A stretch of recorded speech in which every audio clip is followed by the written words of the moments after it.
The Pat Dooley Show, brought to you by Wing Zone.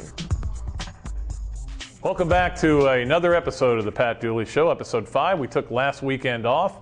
As you can see, I did not get a haircut during that time, but I promise by the time I come back next week, it'll be trimmed off. I'm going to get them all cut. Of course, sitting around watching football Saturday was a lot of fun. I consider it to be a national holiday. I think the government should declare it that way. You should not have to work on the day of Florida's bye week, unless, of course, you make chicken wings for a living. Then we need you to be working. But I watched a lot of different things, saw a lot of different things, and we'll talk about some of that coming up. But just want to talk a little bit about the LSU game. Of course, everybody's going to be wondering what happens with Tim Tebow, and we'll see. Again, I don't expect it to be announced until game time, just because they want to keep LSU guessing. And anybody who thinks that it's not two offenses that Florida or that LSU has to prepare for, you're crazy, because Brantley's going to play something different than Tebow is. It's going to be, even though it's going to be similar in structure, they're going to do different things. They're going to play to John Brantley's strength, much like they did with Chris Leak. The difference being there's no Tebow to come in on 3rd and 1 and bail him out. But at any rate, going to Tiger Stadium, always fun. I've been down there many times. Some of the great performances in the past have come there. If you remember in the 90s, Florida used to go in there every year and win. Even in the 80s, won a lot there. Tiger Stadium itself is not that intimidating. I think, personally, Knoxville's more intimidating. I think Auburn's more intimidating. But the bottom line, and this is what I'm writing about this weekend, if you got the players, it's intimidating. It's what Phil Fulmer used to always say about the Swamp. Yeah, the Swamp's loud. Yeah, the Swamp's hot. But if they're good, that's why it's a tough place to go play. And I think the same is true with LSU over the last several years. And as many of you know, Urban Meyer's never won there. Of course, played there twice. First year was hamstrung. And that was the year that I looked at Florida play and said, wow, maybe this Urban Meyer guy doesn't know what he's doing. And I've told him that story because they had 5 receivers out there. I think one was Kyle Morgan, Gavin Dickey, Kenneth Tukes on one side. LSU covered him with one guy and blitzed everybody. And Florida got 5 turnovers that day and still couldn't win the game. And then, of course, the game 2 years ago, where if they don't fumble, if Keith Moore doesn't fumble, they probably go on and win the game. They were the better team, I thought, that day. And Charlie Strong will still tell you Jacob Hester didn't get the first down on 4th and 1. So we'll see what happens this week. It's going to be interesting. I keep getting asked this question. Is this a rivalry game for Florida? Well, you can't make it a rivalry game because you got enough of them already. But it's become one of the biggest games every year for the Gators. Last year, you remember the atmosphere in the Swamp. It was electric. That place was on fire. And that was probably one of the best pregame atmospheres I've seen in a long time. Gator fans knew how important that game was. The game 2 years ago in Baton Rouge, again, just an electric place to be. But is it a rival? No, you can't say that. But it is the biggest game of the year so far, and it may be the biggest game until the SEC championship game. If Florida wins this game, there's nobody on a schedule where you look at and you go, I don't know. You're thinking they're going to roll through them. But this game, LSU, good defense. They've got a quarterback who manages the game, really good receivers. Watch for that matchup. That's going to be huge. Their wide receivers against Florida's excellent secondary, that's going to be a big factor in this game. And now we're going to look at the 3 things I learned this weekend. Number 1, the SEC has some really sucky quarterbacks. I thought that guys like Mike Hartline and Jonathan Crompton would improve during the offseason. At least that's what we're being told by their coaches. They're awful. Crompton is one reason that Tennessee's not going to have anything better than 6-6 record this year.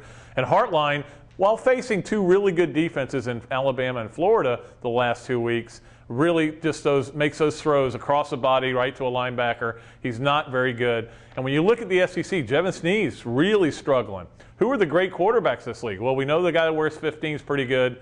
And McElroy at Alabama, you got to give him props. Ryan Mallett, pretty good as well. But the league quarterback play is still not great. And it needs to get great for the teams in the bottom half of this league to be able to pull the upsets. I don't see it. Vandy, terrible quarterback. Kentucky, terrible quarterback. Mississippi State, not much going on quarterback. I mean, that's the problem for these teams. South Carolina, Garcia, I put him in the we don't know yet category. Does okay. That's the number 1 thing I learned. Number 2, I was wrong about Gene Chizik. I'm willing to stand up here like a man and say it. I thought it was the stupidest hire I have ever seen in my life. Of the 3 teams that hired new coaches in the conference, when you're finishing 3rd to Dan Mullen and Lane Kiffin among dumb hires, that's really bad. Well, guess what? Lane Kiffin, nothing. Okay, recruiting good, 2 and 3. Dan Mullen, okay, he's done okay there, nothing special. Gene Chizik's 5-0. The guy knows what he's doing, obviously. He knows how to get his players ready to play. He inherited good talent, but he certainly hired the right coaches and has coached those assistant coaches up to coach well. So my hat's off to Gene Chizik, if I had one. But I was wrong, totally wrong about him, and I promise not to refer to him as Gene Chizik anymore. Number 3, you still have to have players. You look at the cases of some teams that have been disappointing so far this year. Oklahoma, well, you had the injuries there. It's not because of Bobby Stoops didn't recruit good players. 3 major injuries they've already had this year on offense. That's going to hurt any team.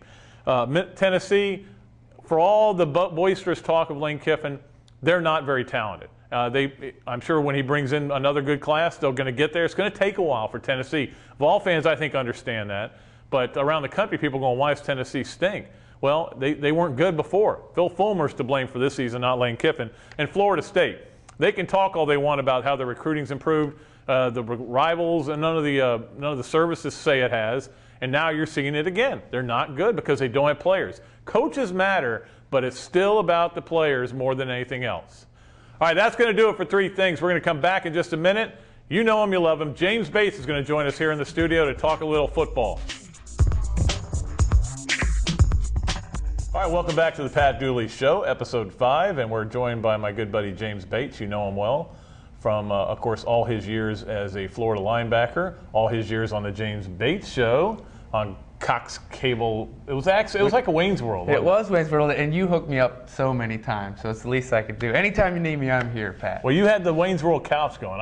When I came in, I wanted to have the holes in my jeans to just to make it totally the feeling. And of course, as many of you know, he's now the face of the Mountain West Conference, and I think that face has got to be chipped out of granite, doesn't it, if you're in the Mountain West Conference? You know, I should be able to grow a beard. I shaved for you this morning, but if you're the face of the mountain, yeah, that's a good point. And wear a lumberjack shirt. Our good friend Brandon's out there and grew a beard himself, so there you go. You should, why don't you just grow a big beard? Because I can't. A Dan Fouts-like beard. It's spotty. I can't. Puberty's right around the corner. And when it hits, I'm going to grow a full beard. It's easy top. And also a winner of a local Emmy. I don't know how many of you know that, for his appearance with Todd Christensen in their promo. What's he like to work with? He's awesome. He seems a little flaky.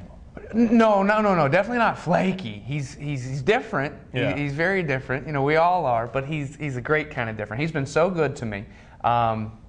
You know, at one time he was on the #2 broadcast team in the NFL with Charlie Jones, and very opinionated. And so, so I've learned a lot from him because I'm doing play-by-play, and we're going into our 4th year now working together. And I hadn't done a lot of play-by-play prior to going out there. I'd done some, and CSTV, which is really who hired me and sent me out there, took a chance by sending me out there. And I'm very proud of the job that I've done, and I've grown, in a lot of ways, and he's been a big help for me, and he's fun. Very knowledgeable. You were doing high school stuff before that, right? High school play-by-plays for some state championships? Had done some stuff like that? Some stuff for Sunshine Network at the time, and arena football play-by-play as well, and some water polo and some, BMX stuff. That's got to be fun to broadcast. And he's underwater. Now he's up. Water polo is fun to broadcast. It's better than soccer. I'll take your word. And plus the respect that you got to have for these guys, Everywhere I travel, it's with a swimmer. I got Tina over there. That's true. So. I'd rather watch her swim than watch you do water polo, I'll tell you that much. Now, certainly, you have the greatest gig imaginable in that you live in Gainesville, but you get to fly out every weekend to cover to the mountains and cover a great game. I mean, that must be a lot of fun. But tell us, how did you talk them into letting you move back here? It was a scary moment for the Bates family because we lived in Colorado for 2 years. We had 16 months prior to moving out, we found this house that was in Gainesville, and all of my work was always freelance. So Gainesville was going to be the place to be for us, and I just get anywhere from Gainesville. And so we found this place, and it was a mess, and we spent 16 months renovating it. Busted our butts and got way in over our heads. So we had to put in a lot of grunt work just to make the thing happen. Right. And we're laying the last piece of sod, and the phone's ringing, and it's CSTV. It's like, hey, we want you to move to Denver, and the mountain's launching, and like, what an opportunity. But we wanted to cry because this was our place. So we rented it out for 2 years. And after 2 years of fun and snow, not fun and sun, and enjoying really loving our time in Colorado and fishing and hiking and everything, we just missed Gainesville. This is really home. And we realized that, maybe we can get this done from there. And so we decided that that's what we wanted to do. And then I had to make the call. And I don't know that I would have been as easy with it if I were the powers that be at the Mountain, the Mountain West Sports Network. Yeah. But they said, hey, if you feel like you can do it, and it's been great. I've been here for almost a year and a half now, and it's a lot of traveling, but when I'm gone, the family's exactly where they want to be, and we've got a great support staff. I mean, shoot, how many times have you and Karen been over to babysit? And that's been wonderful. Zero so far, yeah. But, you know, and but we will if you ask. Okay, that's the deal. And you can teach them all about the Beatles, because they don't have enough Beatles education. I will. I can't teach. Now, did this house, did it come with the bocce ball court, or did you build that? Yeah, I built. You got to come over and play some bocce. Is it high quality? It's quality. It's got some undulations that everybody's got to play on. You got to play the breaks. You know, you got to play them a little bit, but everybody's playing on the same shoot. Everybody's playing on the same surface. And it was something that basketball season, as you can imagine, gets to be such a grind. And last basketball season, this is coming off of a summer where we went to New York and played at this place called Il Vagabondo, which is this great Italian restaurant, and they've got bocce downstairs. I was like, wow, wouldn't it be fun to have a bocce court?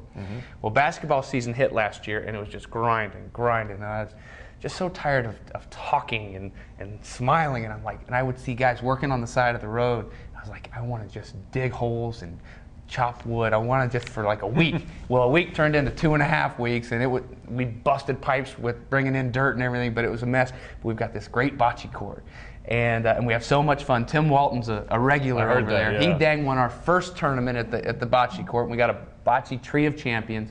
And Urban came by, which he wrote about. He told me about that, yeah. Urban came by and played in a big tournament right before the season, and Mickey Marotti won the tournament, and it's been fun. You'll come out to the next one. Did Mickey Marotti just scare everybody into winning? Did he say, I'm winning or I'm crushing this ball in my hand? How does a guy play bocce with luggage in his hands? Or are those bags that he's carrying around, or what? To go to the airport, I thought he was in a rush. Slow down and play bocce. Now, what's your relationship like with Urban? I know I wrote a little bit about it, but and he's talked about it some, and I mean, he's a hard guy to get to know at first. Yeah.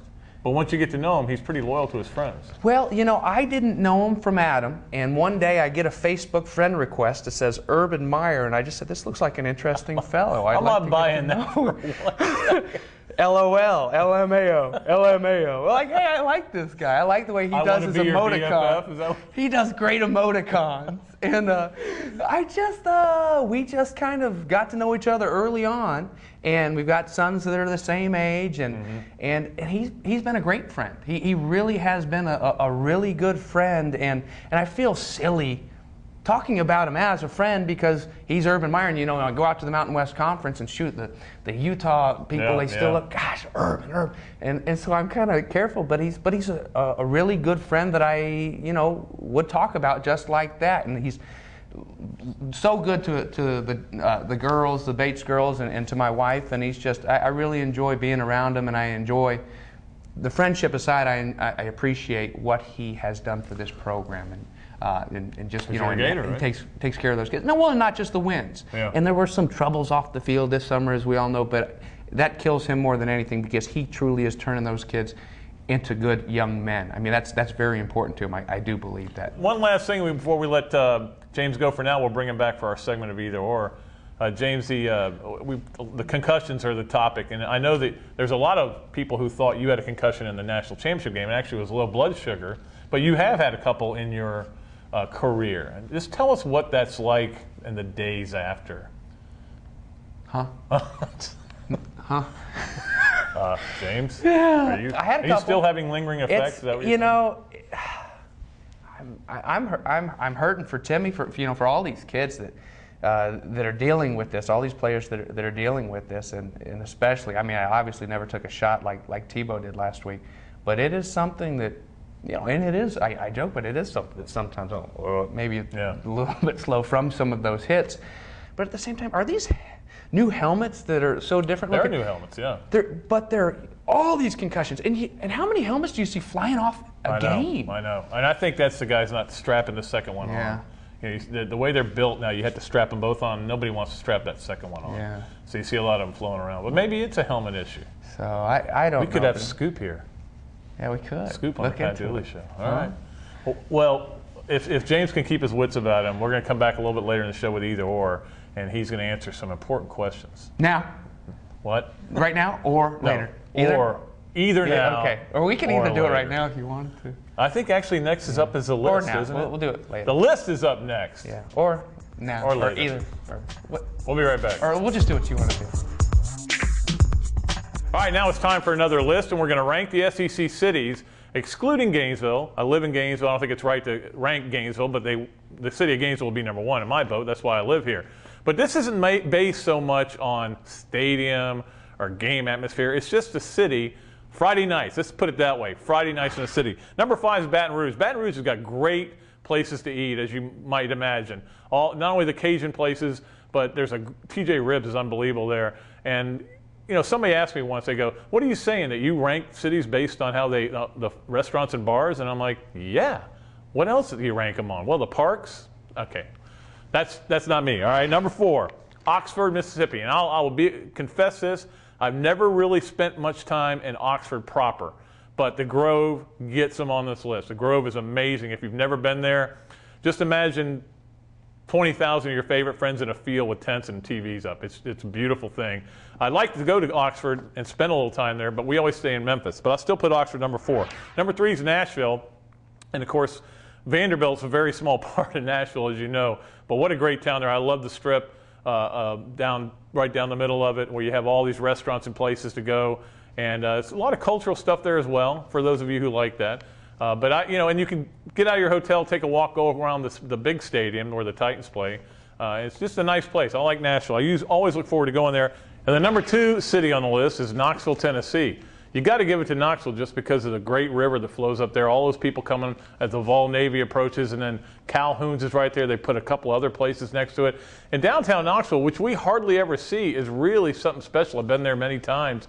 And it's we tend to stay up by the airport and then come in. But when I've stayed in Knoxville, I've really enjoyed my time there. The number 1 city, Athens, Georgia. Trish and I were there last year for gymnastics, and it is just a beautiful city. When you've got a 24 square foot or square block area with nothing but restaurants, bars, gift shops, and comic book stores and record stores. I mean, it's just my kind of town. It's the kind of things I like to do. And if you go for a walk there, the hills are absolutely beautiful. Walk around the stadium. I think it's the most beautiful setting for a stadium in the SEC. So those are my 5 favorites. Sorry, Starkville and Fayetteville, you just missed the list. All right, we're going to come back in just a second. James Bates is going to rejoin us. We're going to do either or. Welcome to another edition of Either Or with my special guest, James Bates. And has Luther Ogle retired, James, or is he still out there? No, he's retired, and that's not even on Halloween. Tina retired him. No, the best Luther Ogle though is Halloween. A kid came trick or treating to our house as Luther Ogle and didn't know that we lived there, and it was. I ran in and put on my Luther Ogle gear and took pictures with him, but yeah, that was a good Halloween story. But yeah, I don't know what happened to Luther. Well, for those of you who don't know. You missed out. Okay, that's all I can say. We're going to play either or here. Who is to blame for FSU's mess this season? Either Jimbo Fisher or Bobby Bowden? Wow. Well, I mean, it would have to be Jimbo Fisher. You look at that team now, and Bobby Bowden has meant so much to that team. But how much of the everyday goings on does Bobby Bowden have to do with that team? Not much. So the way I see it is Jimbo Fisher's the head coach. Bobby Bowden means so much and will always mean so much to that program. But this is Jimbo Fisher and his staff. It's their team. I hate to kick a dog while he's down, but that's a Jimbo Fisher team. I don't think anybody watching this has any problem with you kicking that dog while he's down. And I don't know Jimbo Fisher like I know Bobby Bowden, and I just don't want to. Next time you're watching him, look at him in the eyes. He looks like Brady Ackerman. It's hard to explain. Okay. But here's my answer. You know who's to blame for this? The president at Florida State University for putting them in this situation where you have Jimbo Fisher and his guys, Bobby Bowden and his guys. You've got a terrible situation with Bowden where you're throwing him under the bus. I blame the president. So there was T-Pain? T-Pain. Who was it? TK Weatherall. No, who was it? What rapper was trying to be the president? He may be the next president because that TK is stepping down. So I blame TK or T-Pay. Luke should be the president of Miami. Who? Luther Campbell. He could be. Either him or somebody else. Number 2, who's got the better chance of going to New York for the Heisman? Jimmy Clausen or DeCorey Harris? Ooh, everybody was high on DeCorey. Jimmy Clausen. Jimmy Clausen, just because of the way you media boys love Notre Dame, and well, maybe not you, but a lot of them do. Had it not been for playing so poorly at Virginia Tech, because that was the week to take it and run for Ja'Cory. I mean, everybody was in love with him, as they should be. That's a cool customer. But I think Jimmy Clausen, just kind of because it's been under that microscope, the failures of that program, and now, but you don't see him getting quite the love that they used to as a whole as a program. But I just got to go with Jimmy Clausen. Well, and we'll find out a lot, I guess, next week when they take on my brother's team in USC. That'll be a big one there. It's just your brother's team. You don't have to say USC. That's all it is. Well, yeah, I've never rooted for the Trojans before, so I'm just kind of easing my way into it, Well, the thing about Ja'Cory Harris, hopefully at least finishes third so we can see him in that pink suit that he's promised to wear. Ooh. But, one thing that bugs me about the whole Miami thing is everybody saying, wow, look at that schedule, the tough schedule they played, and what a job going out and scheduling. 3 of them were conference games. You don't schedule your conference games. And the other one was an Oklahoma team missing its 3 best players. Great job, Miami, going 3-1. Just don't get too caught up in it. Yeah. I think they've gotten a little too much love. Number 3, who starts for Florida at quarterback versus LSU? Tim Tebow or John Brantley? Now, but when this airs, when you're watching this, if they've already announced it, don't blame one of us for getting it wrong. John Brantley. If and not that Timmy needs an extra week to get a feel for the offense, but if he's not meeting and he's not going through practice, I think John Brantley is capable of going out and doing a great job and taking it and running and they're going to do what's right for him. I just want what's right for Tim Tebow. He's meant way too much to this program that I don't want to jeopardize anything that he is going to do in the future. And my gut says JB. Yeah, my gut all along has said Brantley would be the quarterback, and everybody has to realize this is not an Urban decision, it's not a Tebow decision, it's a doctor's decision. They're going to tell him whether he's cleared, and if he's cleared, he'll play. The only thing is, I learned never to bet against Tebow. I learned that the hard way against Oklahoma last year. So nothing would surprise me there. I will tell you this, I don't expect anything to come out until 7:05 on Saturday night when Tebow's either out there in his pads or he's not. Well, maybe all those LSU fans with his number could just call him and ask him. They didn't even bother to go to his number. They went to Brantley's number. So, well, they know. Maybe they know something we don't. They got scooped. Last one on either or, more likely to go to a bowl game this season, Tennessee or your Wyoming Cowboys? That's right, Wyoming Cowboys, Powder River, let her buck. That is a fun team. It's a fun program to be around. Laramie, Wyoming is a little bit tougher to get to than some of these places. Probably like Starkville. No, nothing's like Starkville. Well, I mean, to get to it. It's still not like Starkville. But Wyoming, shoot, they've won 2 in a row. They upset UNLV, which was supposed to be turning the corner this year, and they just won another one down at FAU. And so they've got New Mexico this weekend, which they should win.